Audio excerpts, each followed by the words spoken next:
الحمد لله رب العالمين أنعم علينا بالقبول القليل وأعطانا عليه الثواب الجزيل. أحمد ربي وأشكره ظاهرا وباطنا، وأشهد أن لا إله إلا الله وحده لا شريك له، وأشهد أن محمدا عبده ورسوله وصفيه وخليله صلى الله عليه وعلى آله الطيبين الطاهرين وصحابته والتابعين ومن تبعهم بإحسان إلى يوم الدين. إمام البخاري إمام مسلم أبو هريرة شدي حديثي وكذا أبو هريرة رضي الله عنه وإبداه Peygamber sallallahu aleyhi ve sellem'in meşetten çeşitli Allah'ın sesini kırgan bir para hakkı kız var idi. Meşetten çeşitli kırardı. Hem bu hakkın bir meşetten kurulmadı. Hem Peygamber sallallahu aleyhi ve sellem halika hakkı doğruda sahabelerden soradı. Anı hadis doğruda soradı. Hem de sahabeler ikalar Ali'deki hakkı kız vefat oldu. Yani Peygamber sallallahu aleyhi ve sellem'e Ali'nin hakkının vefatı doğruda haber ikalar. Hem Allah'ın içisi sallallahu aleyhi ve sellem'in işitkeş sahabelerine ide nikdi mina anı ulema doğrunda haber bilmediniz diye. Hem Peygamber sallallahu aleyhi ve sellem sonundan anı haberi sorab fayda haberi edip şundan sahabeleri bilen birge varıp şu hakkın kızga tamam bir cenaza namazı okudu. Yani sahabeler kişiler Ali'ye hakkında paylaşmayı anız mahazur ihtibar gibi durgan bulganlar. Şunun sebebini Peygamber sallallahu aleyhi ve sellem'e anı doğrunda haber bilmediler anı ulema doğrunda. Lakin kurup kurabız. Peygamber sallallahu aleyhi ve sellem için kişi nindigine bulmasın, nindigine izgilikle kalmasın, zor bul belge bulsun mu? Peygamber sallallahu aleyhi ve sellem bu kişi kadirliydi. Hemşirden bu kişi kişkine bulup duyulan izgilikle kimsilik parayı. Yani onun ecri de zor bulmaz gibi eyteler. Ama izgilikten zorluğu miktarına karamastan anlı kılırga başarılar gerek. Rabbimiz Allah subhanahu wa ta'ala bunun durumda Kur'an-ı Kerim'de Allah gibi eyter. Tevbe suresinin 121. ayetinde Eûzu billahi mineşşeytanirracim. Bismillahirrahmanirrahim. وَلَا يُنْفِقُونَ نَفَقَةً صَغِيرَةً وَلَا كَبِيرَةً وَلَا يَقْطَعُونَ وَادِيًا إِلَّا كُتِبَ لَهُمْ لِيَجْزِيَهُمُ اللّٰهُ أَحْسَنَ مَا كَانُوا يَعْمَلُونَ.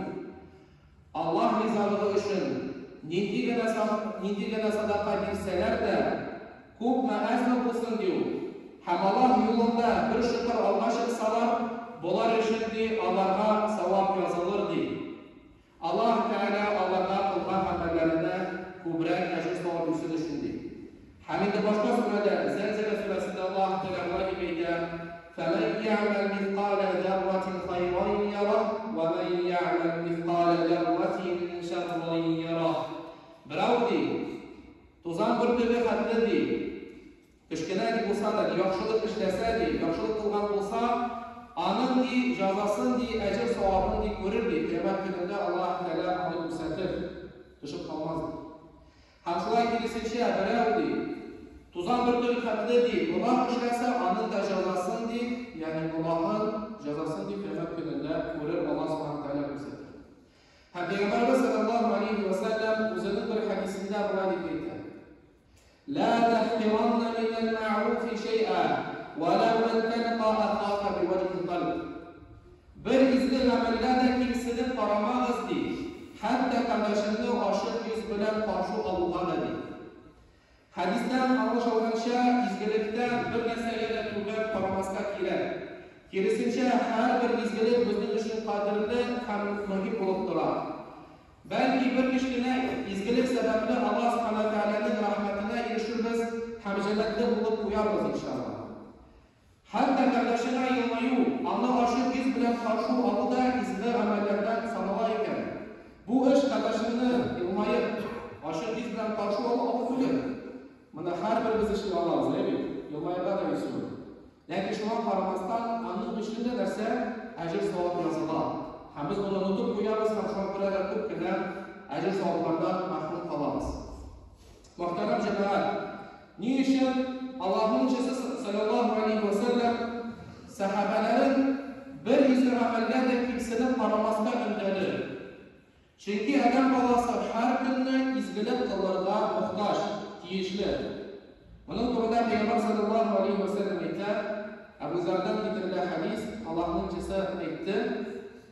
Yusbihu ala kulli sulama min ahadikum sadaqa. Ertə jitu bilan hər kim özünün hər bir buğunu üçün sadaqa verirgə tiyiş. Ulaqına qararız, hər kim sayın turu bilan hər bir buğunun üçün sadaqa verirgə. Каждый день, когда ты просыпаешься, за каждый твой сустав нужно давать садаqa.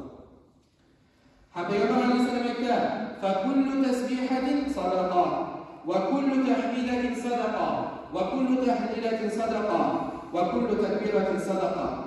Allah Teala'nı dağlav, yani Subhanallah deb aytdi. Allah Teala'nı maqtav, yani Elhamdülillah deb aytdi.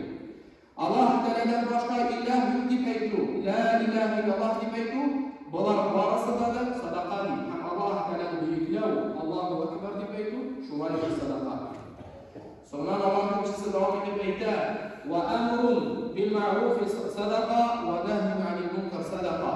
Yaxşılıqqa çağırу di, bu da bir sadaqa, hamasharlıqdan dituyu şular bir sadaqa. Peygamber aleyhisselam aytdi: "Ve yujzi'u min zalika rak'atan yarka'uhuma min ad-duha." Buların barısında di duha namazı alıştırar. Şular eğer di adam balası Müslüman kişisi duha namazını kılsa, evet rivayette bir şey var. Anın aşışı sadaqa vergen kılıp sadaqalarını vergen kılıp soralar değil. Burada bu namaz durumunda unutmayın. Sadaqa vergenin faydalı ikili durumda, faziletli ikili durumda çok kadar ayet hadisler gider. Ama bu mal tarafından kaydıp kalmayın. Müslüman kişisi işli durgan, bütün izgiliklerle, başkalarına kişilerine fayda getire turgan barcha ishlarda izgiliklarda sadaqa bo'lib sanaladi. Hamda Peygamber sallallahu aleyhi ve sellem'in meşhur olan bir hadisi var. Kullu ma'rufin sadaqa. Her bir izgilik sadaqa. Каждое правильное деяние, благое дело является садаqa. Hadisdan anlaşılганча зур ekanligini, yoki kichkina ekanligi bizning uchun muhim tugul. Senga baribir sadaqa bergan deb ajr savob yoziladi. Kundalik turmushimizda sadaqa bo'lib izli amallar qilish mumkinligi bitku. Lekin bu amallarni unutamiz, Allohga e'tibor etmaymiz. Ya esa masalan Alloh taolo rizoligi uchun deb ishlarga niyat qilishni unutamiz. Ha masalan aytib, uyda tahorat olib, shistarini masjidga borgan vaqtda har bir odamimiz uchun bir sadaqa yoziladi, bir ajr savob yoziladi, ham ikkinchi odam uchun bir gunoh sirtilib qo'yiladi.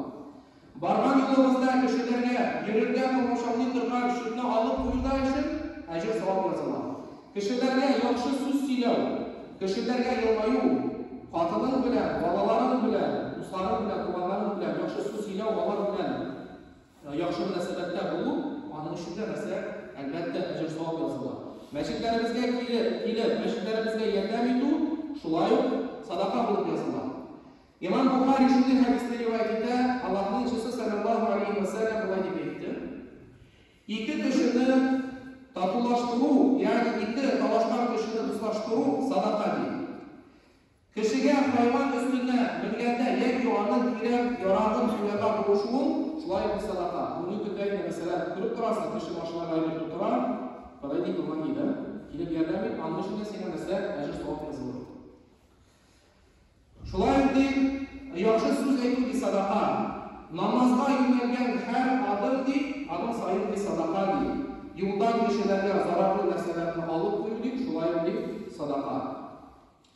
Anas radhiyallohu anhudan rivoyat etilgan, Payg'ambar sallallohu alayhi va sallam shu so'zni aytdi: "La yahbisu muslimun ghasan wa la yazra'u zar'an fayakulu minhu insan wa la dabba wa la shay'un illa kanat lahu sadaqa." Agarki bir musulmon ağaç o'tirtib yoki egib, shularning jimishlaridan ham ortiqlaridan kishilar, hayvonlar yoki qushlar oshasalar, onlar narsa ajr savob bo'ladi. Ularga qaramiz, Allohga o'tirtib qo'ydim, aytib bir narsa ishdi. Sen уже bundan o'lib ketgansan, lekin kishilar shundan foydalanadi. Kishilar bilan tugul, hayvonlar, qushlar, salqin qushlarda aytib foydalanlar, ошолар sizlar o'rgangan sirda ajr savob narsa yozilib boradi. Shulay etib, yo'qdan g'ina ko'pmi izir amallar qilishga mumkin ekan. Bir vaqt Abu Zar radhiyallohu anhu shulay deb Allohning sallallohu alayhi va sallamdan so'raydi, qaysi ishlar yaxshiroq deb ishlarni ishlasam deb Muhammad payg'ambar alayhissalom aytdi, shuni ishlasam, buni ishlasam, iymon keltirsam, Allohdan qo'rsam deb bir necha izir amallarni zikr etib ketdi Allohning alayhissalom. So'ngra Abu Zar aytdi, "Ya Allohning elchisi, agar shularni ishlarga ilm narsa qishim bo'lmasa, bundan oldin so'zi narsa ishlarga payg'ambar alayhissalom aytdi, "Takuffu sharraka 'anil nas fa innaha sadaqatun minka 'ala nafsik." Kishilarga zarar keltirma, bu da o'zingga sadaqa bo'ladi.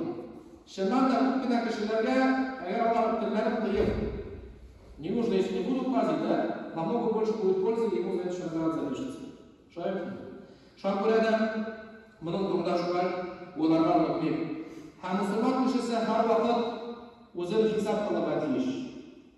Nabir kun o'tdi, ayt Alloh subhanahu va taolo mana shunday ne'matlar berdi, qur'on ne'matlar berdi, oshov ne'matlar berdi, ayolni berdi, mol berdi, boylik berdi.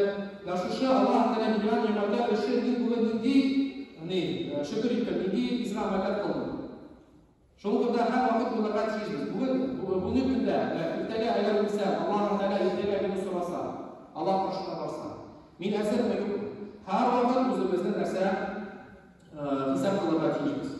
Hem biz bilmeyiz, bizden kılınan amellerimiz payısı kabul bulur. Aslında Allah'ın Teala özüyle bu işi. Şu an burada her bir izgilik işi toplumdan gider, ardıklar kullanıp kalırlar gider. Belki meşhuşu, İzgilik için Allah Teala bizni cennetga kiritib, bizni gunohlarimizni yopilgan. Hadisda kelgan şey bir vaqt iborat bir kishi shunda faqat rivoyatlarda keladi, xotin qiz bo'ldi, gunoh bo'lishi, zina bo'lishi, xotin qiz bo'ldi. Hani bu yo'ldan borganda ko'radi, endi bir shaqada o'tirib, susagan, suv so'raydi. Ham bu xotin o'zining oyoq kiyimini solib, suv berib shuni etni ishida, hayvon ishida. Amma Alloh Teala shu izgilik uchun uning gunohlarini yopadi. شاكرا أمر الله وبركاته. حتى بيغمبر صلى الله عليه وسلم يقول: إن قامت الساعة وفي يد أحدكم فسيلة فليغرسها. أجر في قيامة من باشمانسا همرار رزق دي قولندادي سبب بولسادي أمر بولسندي. قيامة من باشماندا bunu kurar usullar. Evet.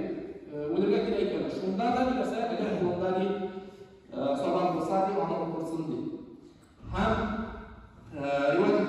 رواية كذا بالوقت أبو يوسف يعني أبو حنيفة مش زور إمام زور عليم أنا شكلت بعيدا إبراهيم حمو إبراهيم رواية كذا أبو يوسف كل ما أظن وش الشيء يعطى ونرجع كذا مين يعطى كذا بزيارات كذا هم شو بركنا زيارات كذا أبو يوسف كذا يا إبراهيم دي مين دي باشمنا بالمسألة في مسألة أقول إيش هذا المفروض يقول شيء Sen anlattıklarında nasıl aytırsın diye soru İbrahim'den.